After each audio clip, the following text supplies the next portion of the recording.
तुम अपने पति को तलाक दे दो, मैं तुम्हारे पति से शादी कर लूँगी। ये एक गर्लफ्रेंड अपने बॉयफ्रेंड के बीवी से कह रही थी। बाकायदा इसका ऑडियो भी हम आपको आगे वीडियो में सुनाएंगे, लेकिन इसके पहले बताते हैं कि आखिर कहानी क्या थी और क्यों एक गर्लफ्रेंड अपने बॉयफ्रेंड के लिए उससे कह रही थी कि शादी तोड़ दो। उसकी वाइफ से वो बात करती है और कहती है कि तुम्हारे पति से मुझे शादी करनी है, तुम उसे छोड़ दो, तुम उससे डिवोर्स ले लो। बिहार के समस्तीपुर का मामला है। सबसे पहले आपको कुछ कहानी सुनाए, इसके पहले आप ऑडियो का थोड़ा सा चंक जरूर सुन लीजिए। सब तुम्हारे कारण हुआ है ना, मैंने तो कुछ नहीं किया। ना उसने ठीक है, उसने बोला बताया, लेकिन आज ना कल पता चलना था ना सबको। आप बोल तो रहे हैं ना, लिफ्ट अगर आप तो लड़ ले, अब तो कोई दिक्कत नहीं, कोई ऑब्जेक्शन नहीं डाल रहा, तो अब क्या दिक्कत है? बस हम हाँ या ना पूछ रहे हैं, बाकी मैं नहीं दूंगी डाइवोर्स। मेरे घर में भी मम्मी पापा सब लोग हैं। मैं नहीं दूंगी डाइवोर्स। आपके स्क्रीन पर एक तस्वीर दिखाई दे रही होगी। ये तस्वीर है तरुण और राइमा प्रसाद की। इन दोनों जो है ये शादीशुदा जोड़ा है। स्क्रीन पर दिखाई दे रहा ये शादीशुदा जोड़ा वैसे बाय प्रोफेशन अगर बता दूं कि सरकारी टीचर है। दोनों बिहार के अलग अलग डिस्ट्रिक्ट में इनकी तैनाती होती है, जहां पर ये जॉब बाकायदा कर रहे थे। दोनों की शादी साल 2017 की है। शादी के बाद से इन दोनों ने कस्में खाई थी कि जब तक ये लोग टीचर नहीं बन जाएंगे, जब तक ये कुछ कर नहीं सकते, तब तक ये अपनी फैमिली आगे नहीं बढ़ाएंगे। और इसी पर ये दोनों पढ़ाई पे जोर देते हैं और आखिरकार दोनों की सरकारी नौकरी लग जाती है। लेकिन इस दरमियान इन दोनों के रिश्ते में जो कुछ होता है, इतना उतार चढ़ाव होता है कि एक जो है उसकी कहानी यानी उसकी जिंदगी ही खत्म हो जाती है। आप सोचिए, पति पत्नी और वो के चक्कर में एक शख्स खुद की जान ले लेता है, और वो भी इतना तड़पता है, इतना बिलखता है। आगे आपको मोबाइल के ऑडियो में सुनाएंगे कि कैसे उसकी आखिरी बातचीत में अपनी गर्लफ्रेंड को वो समझा रहा था, अपनी बीवी के साथ बैठा हुआ था। इस दरमियान क्या बातचीत होती है और आखिर क्या होता है कि उस ऑडियो के बाद से वो अपनी जिंदगी ही खत्म कर लेता है और इन दोनों से छुटकारा पाकर वो अपने मौत को खुद से ही गले लगा लेता है। स्वागत है आपका, आप देख रहे क्राइम तक, मैं हूं अश्विनी सिंह। दरअसल ये मामला बिहार के समस्तीपुर से है। स्टोरी जो है 3 किरदार पर घूमती है। पहला तो है हस्बैंड वाइफ यानी तरुण और उनकी वाइफ जो है राइमा। इन दोनों के तरफ स्टोरी, मेन स्टोरी के किरदार ये दोनों ही है। लेकिन इसके बाद तीसरा किरदार आता है सोनम नाम की लड़की का, वो भी टीचर। तीनों बकायदा बिहार के सरकारी स्कूल में टीचर की पोस्टिंग पर थे। लेकिन इस दरमियान इन तीनों के जिंदगी में जो कुछ होता है उसके बाद से मानो भूचाल आ जाता है, और इस कदर भूचाल आता है कि जिंदगी ही तबाह हो जाती है।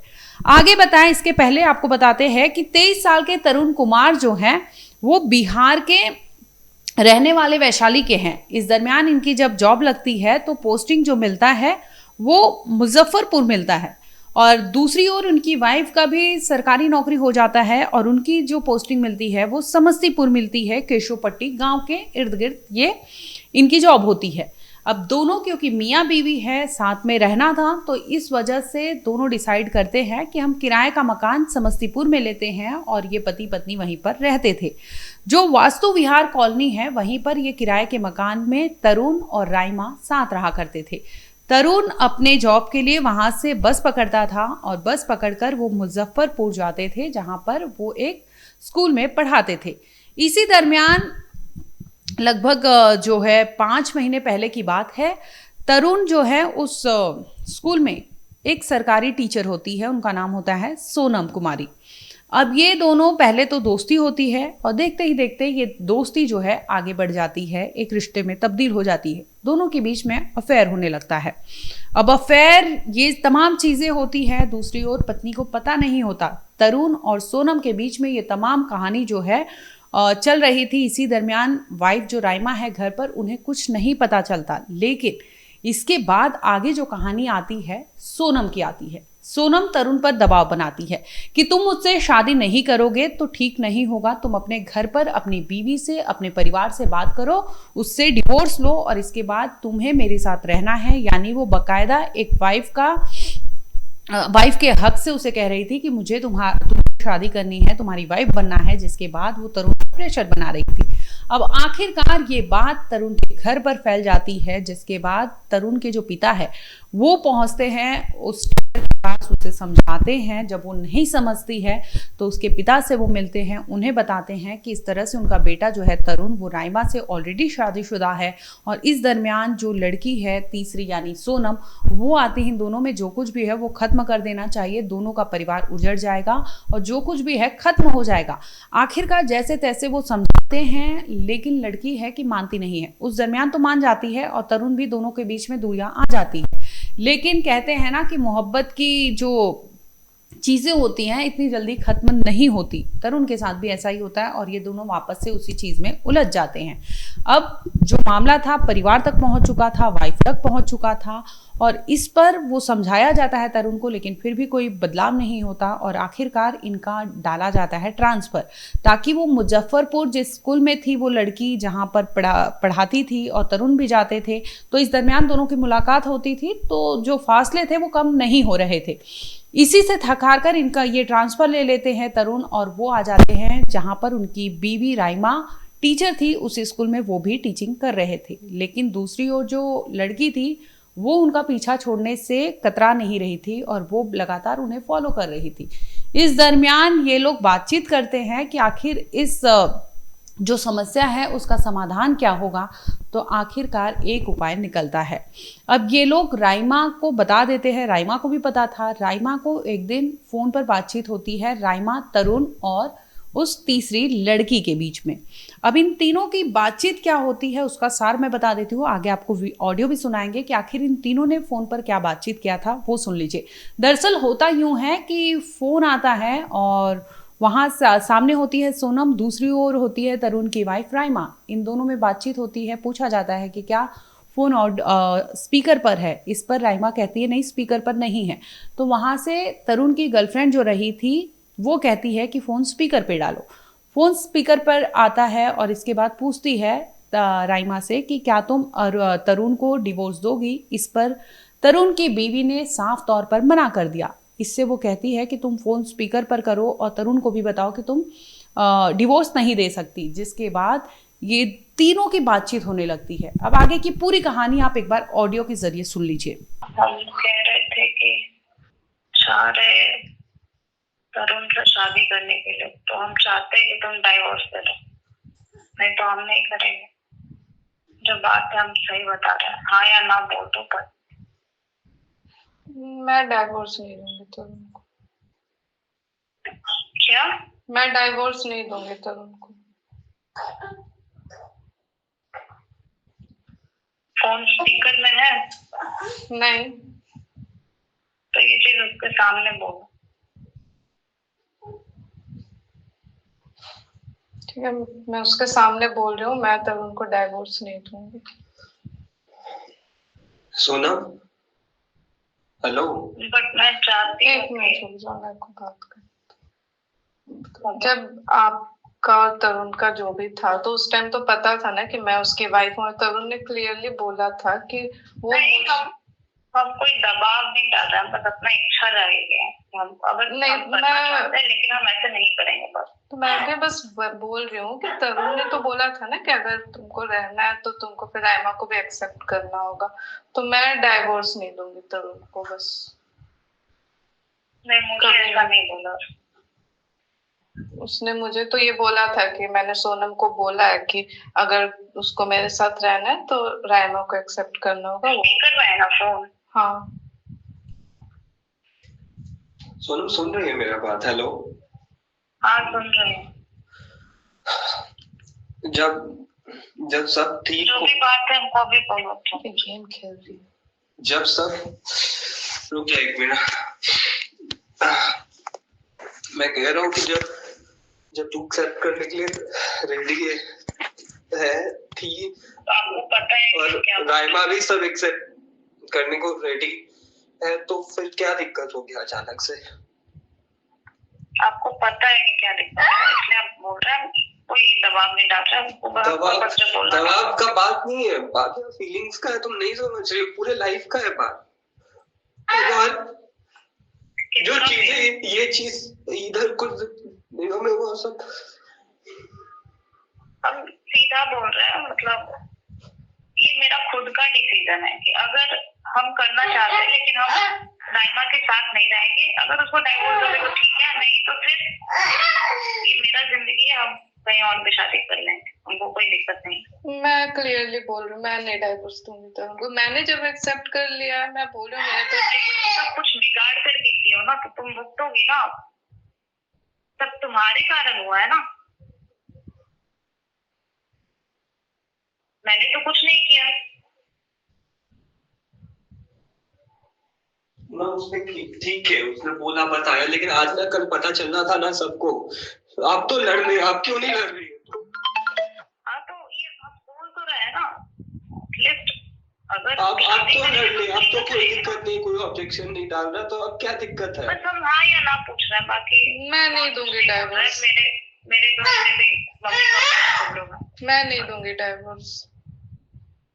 आपको कुछ बोलना है, हम स्पीकर में इसलिए रखवा के पूछ रहे हैं। सुनो प्लीज यार। आपने अभी तीनों की बातचीत सुनी, जिसमें तरुण जो मेन किरदार है और एक उनकी गर्लफ्रेंड, एक और दूसरी ओर उनकी वाइफ, इन तीनों में बातचीत होती है और इसका सार ये निकलता है कि गर्लफ्रेंड कहती है उसकी बीवी से, राइमा से, कि तुम डिवोर्स ले लो ताकि मैं शादी कर सकूं। दूसरी ओर बीवी जो है वो कहती है कि मैं तुम्हारे साथ रह लूँगी। सोचिए, एक औरत के लिए, एक महिला के लिए बहुत बड़ा या बोल्ड स्टेप होता है, लेकिन वो इतनी मजबूर होती है क्योंकि उसका बच्चा होता है और इस कदर वो सोचती है कि अपने हस्बैंड से वो तलाक नहीं ले सकती और वो अपना स्टैंड क्लियर रखती है। लेकिन जो गर्लफ्रेंड है उससे ये चीज़ भाता नहीं है और वो कहती है कि अगर तुम डिवोर्स नहीं दोगी तो मैं शादी दूसरी जगह करूँगी, मैं तरुण के साथ नहीं रह सकती और तरुण से मैं शादी नहीं करूँगी।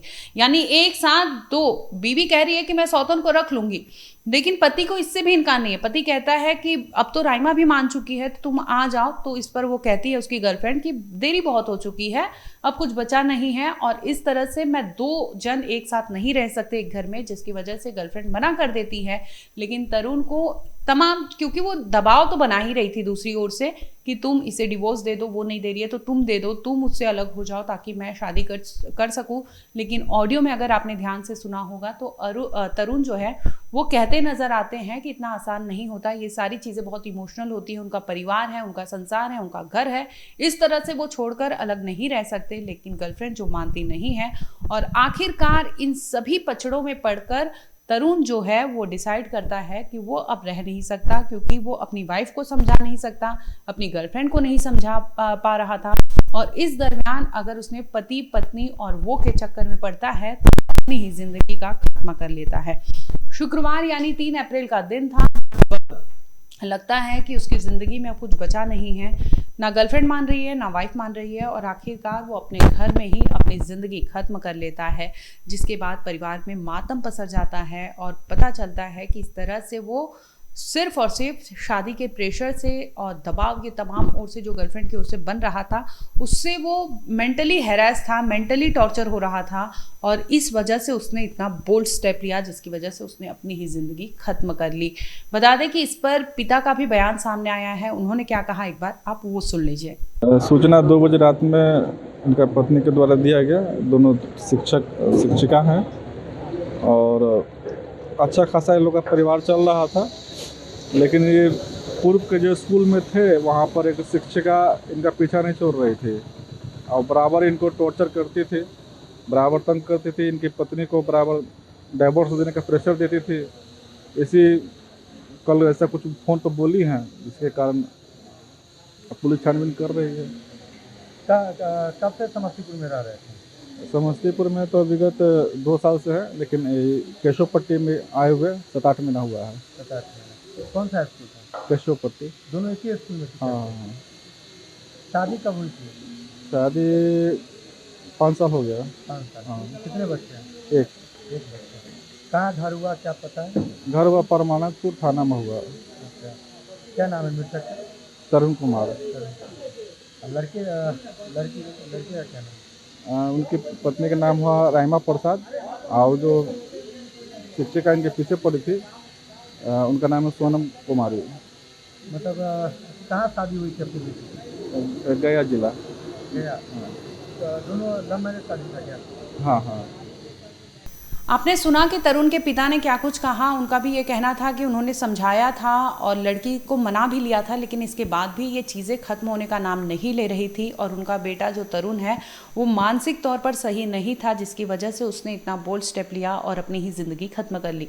इस पूरे मामले पर पिता ने जो है उस लड़की के खिलाफ FIR दर्ज कराई है। हालांकि इसमें गलती अगर बोले तो कई लोगों की गलती है, क्योंकि तरुण को पता था कि आप शादीशुदा हो, इसके बाद भी आप वहाँ पर चक्कर चला रहे हो, आप वहाँ पर रिश्ते बना रहे हो। अगर उसने गलती की और वो एक्सेप्ट कर रहा है, वो मना कर रहा है, तो वहाँ पर उसकी गर्लफ्रेंड को रुकना चाहिए था, सुनना चाहिए था, लेकिन वो भी नहीं मानती और अपनी मनमानी करती है, बजाय इसके कि वो तरुण को समझाए या फिर राइमा को समझाए। लेकिन ये सब ना करके वो तरुण पर दबाव बनाने लगती है कि तुमने ऐसा किया है, मुझसे शादी करो वरना ठीक नहीं होगा। और इस तरह के तमाम दबाव से वो उलझ गया था, जिसकी वजह से उसने अपनी ही जिंदगी खत्म कर ली।